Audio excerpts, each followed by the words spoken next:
Bonjour à tous et bienvenue à Catch Club. On se retrouve pour les résultats de SmackDown du 2 décembre 2022 et hier soir on avait la finale de la World Cup entre Ricochet et Santos Escobar.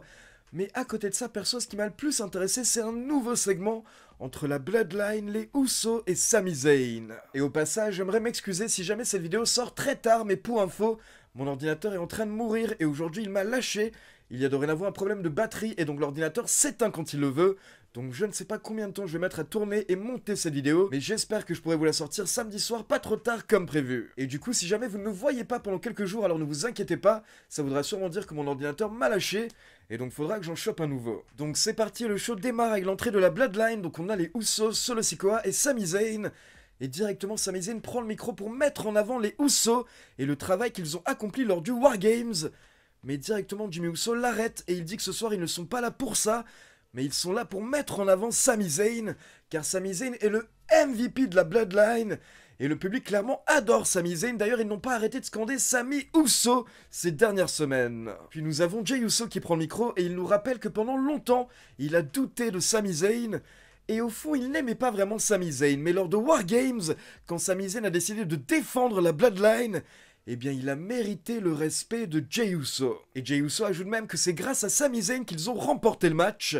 Donc là vous avez Jimmy Uso qui demande à Sami Zayn « Comment est-ce que tu te sens ?» Et bien entendu, comme vous pouvez l'imaginer, Sami Zayn se sentait méga aussi hier soir à SmackDown. Et Sami Zayn est tellement chaud qu'il fait un double check en même temps à Jimmy et Jey Uso.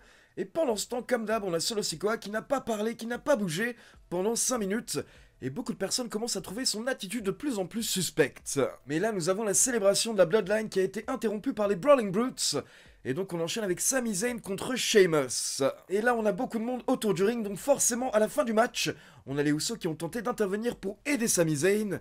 Mais Ridge Holland et Butch ont attaqué les Usos. Du coup, Solo Sikoa est intervenu pour sauver ses frères. Et à ce moment-là, les Usos sont à nouveau intervenus. On a Jimmy qui a distrait l'arbitre et pendant ce temps, on a ce bon vieux Jay qui a aidé Sami Zayn en portant un super kick à Sheamus. Et donc derrière, Sami Zayn n'avait plus qu'à effectuer le tombé pour la victoire. Donc c'est beau de voir que Jey Uso ne supportait pas Sami Zayn et maintenant, il l'aide littéralement à remporter ses matchs. Mais attention, ce n'est pas terminé, on aura un autre segment avec la Bloodline un peu plus tard. Ensuite, on a des vidéos qui nous hype le main event, donc la finale de la World Cup entre Santos Escobar et Ricochet. Puis on passe en coulisses pour une petite interview de Kofi Kingston qui nous annonce qu'il est le premier catcheur à officiellement intégrer le Royal Rumble 2023. Puis Kofi Kingston fait son petit promo par rapport à la finale et il mise sur Ricochet. Mais là, il est interrompu par Giovanni Vinci et Ludwig Kaiser. Et Kaiser et Vinci se moquent de Kofi Kingston en disant qu'il passe plus de temps en ligne que dans les rings. Mais Kofi n'est pas d'accord et justement, Kofi dit qu'il est prêt à challenger n'importe quel membre de Imperium ce soir. Sauf que là, ce n'est pas Giovanni Vinci ou Ludwig Kaiser qui acceptent, mais c'est Gunther qui fait son entrée et qui accepte le challenge de Kofi. Puis on enchaîne avec une promo en coulisses de Bray Wyatt. Bray Wyatt qui nous dit que le monde a oublié qu'à une époque, nous étions tous des animaux sauvages, et l'araignée mangeait les mouches, et le serpent mange les souris, mange les rats, et c'est toujours comme ça. Et personne ne voit ça comme de la violence, ce sont simplement les animaux qui tentent de survivre. Certains doivent mourir pour que d'autres puissent vivre. Et malgré le fait qu'on a toujours ces instincts en nous, les gens n'osent pas parler de ce genre de choses car ils ne veulent pas passer pour des fous, et ils veulent pouvoir avoir leur place dans la société. Puis Bray nous répète qu'il n'est pas celui qui a attaqué LA Knight ces dernières semaines, et il a même une preuve. Il nous dit que si c'était vraiment lui qui avait attaqué LA Knight, alors il ne resterait plus rien de la superstar. Donc encore une fois une promo très sombre, très dark de Bray Wyatt qui nous parle du cercle de la vie et du fait que quand des grands animaux s'en prennent aux plus petits, ce n'est pas forcément une question de violence, mais c'est simplement pour survivre. Ensuite, on enchaîne avec Shayna Baszler contre Emma et justement, on passe en coulisses et on retrouve Emma qui n'a pas l'air très rassurée avant son match et elle est avec Madcap Moss. Et donc Emma lui explique que beaucoup de choses ont changé ces 5 dernières années et Emma n'est plus aussi sûre d'elle qu'elle devrait l'être. Mais là, Madcap Moss tente de la rassurer et de lui rappeler qui elle est. Et Madcap Moss lui dit qu'il n'y aurait pas eu de révolution féminine sans Emma. Donc il lui dit d'avoir confiance, il lui souhaite bonne chance. Et Emma a l'air un petit peu plus rassurée. Donc là, elle fait une petite bise à Madcap Moss, puis elle fait son entrée. Mais malheureusement, les encouragements de Madcap Moss ne servent à rien, quel connard! Car au final, Emma a rapidement perdu en environ 4 minutes quand Shayna Baszler lui a porté son Kirifuda Clutch. Et attention, après le match, Shayna Baszler voulait casser le bras d'Emma, mais heureusement Emma a été sauvée par Shotzi. Sauf que rapidement Shayna Baszler a également contrôlé Shotzi, et donc elle voulait lui casser son bras, sauf que cette fois-ci Shotzi a été sauvée par Raquel Rodriguez. Et pour info, demain dans la prochaine vidéo news, on parlera d'une rumeur par rapport à un potentiel gros match pour Raquel Rodriguez lors du Royal Rumble 2023. Derrière, nous avons une vignette qui a été diffusée par rapport à Lacey Evans. Lacey Evans qui est en train un petit peu de changer de gimmick, de personnage. Et donc là, elle est dans un délire back to basics. Donc retour aux bases, retour à ses racines.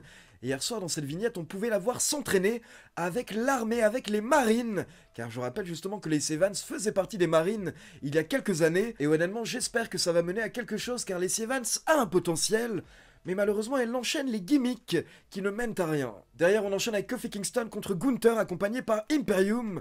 Et justement, pendant le match, au bout de quelques minutes, nous avons Braun Strowman qui a fait son entrée pour se débarrasser de Giovanni Vinci et Ludwig Kaiser. Et comme ça, d'un côté, ça permet à la WWE de continuer cette nouvelle rivalité entre Strowman et Gunther. Et à côté de ça, ça nous permet d'avoir également une fin de match sans intervention. Et pour info, je trouve qu'à la fin du match, Kofi Kingston a vraiment été protégé, voire même mis en avant, car il s'est dégagé du powerbomb de Gunther, qui est le finisher de Gunther depuis plusieurs mois, et très peu de personnes ont réussi à se dégager de cette prise.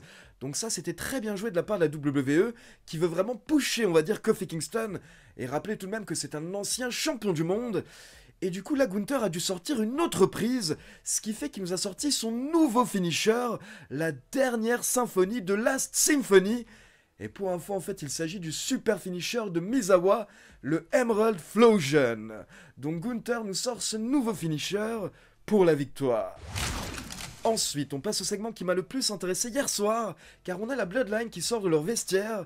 Et là, Sami Zayn dit qu'il va chercher à manger pour les Usos et Solo Sikoa. Mais les Usos disent qu'ils préfèrent que Solo Sikoa accompagne Sami Zayn, vu que la Bloodline a pas mal d'ennemis ces derniers temps. Donc là, on a Sami et Solo Sikoa qui partent, mais pendant ce temps, on a Jimmy Uso qui demande à son frère est-ce qu'il a eu le temps de discuter avec Sami Zayn par rapport au fait que Sami Zayn lui a menti la semaine dernière. Et là, Jey Uso répond que non, il n'a pas eu le temps, il n'a pas parlé avec Sami Zayn, mais au final, Roman Reigns a parlé avec Sami Zayn lors de War Games, il a regardé dans ses yeux et il a vu tout ce qu'il voulait voir.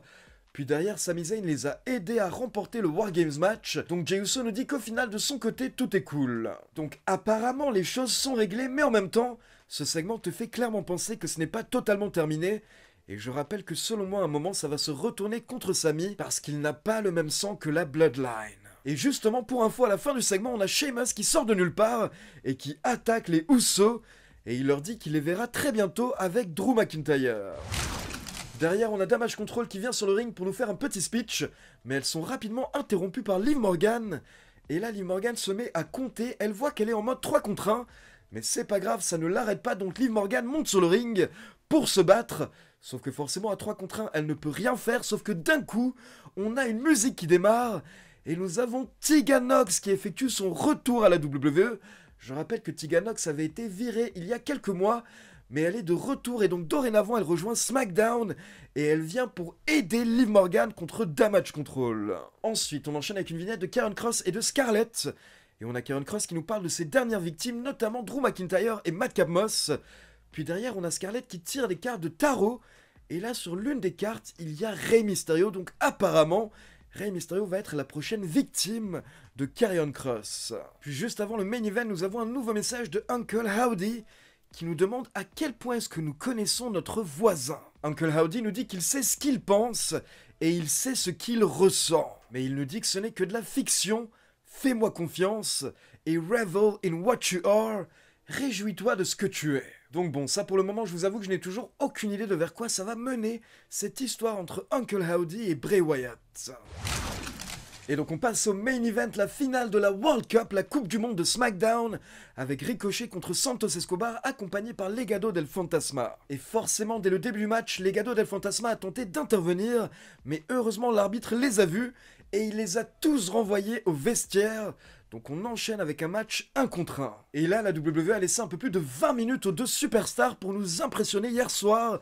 Et comme vous le savez, Ricochet est très impressionnant, mais à côté de ça, Santos Escobar a également un énorme potentiel. Je pense qu'il a pu le montrer hier soir lors du main event de SmackDown. Mais au final, c'est Ricochet qui remporte le match en portant son 630. Donc Ricochet remporte la World Cup, la Coupe du Monde, ce qui veut dire qu'il devient le prochain challenger de Gunther pour le titre intercontinental. Et justement, à la fin du show, alors que Ricochet est en train de remonter la rampe, nous avons Gunther qui fait son entrée et le show se termine avec un face-à-face entre le champion et le challenger. Donc maintenant, la grande question, c'est est-ce que Ricochet va réussir à récupérer le titre intercontinental, sachant que Gunther a expliqué lors de SmackDown qu'il a déjà battu Ricochet 2 fois et qu'il n'aura aucun souci à le battre une 3e fois. Et à côté de ça, comme je vous l'ai dit, ça avance toujours par rapport à la Bloodline. Sami Zayn dorénavant est un membre à part entière du clan, mais malgré tout, on a rappelé qu'il a menti lors de SmackDown pour nous rappeler un petit peu ses erreurs du passé. Et je rappelle qu'on n'arrête pas de répéter, la WWE n'arrête pas de répéter que Sami Zayn n'a pas le même sang que la Bloodline, et au bout d'un moment, j'imagine que ça va se retourner contre lui. Donc n'hésitez pas à me donner vos avis dans les commentaires, et comme d'habitude, n'oubliez pas de liker la vidéo, de vous abonner à la chaîne et de cliquer sur la petite cloche pour être informé de la sortie des prochaines vidéos. Ciao tout le monde!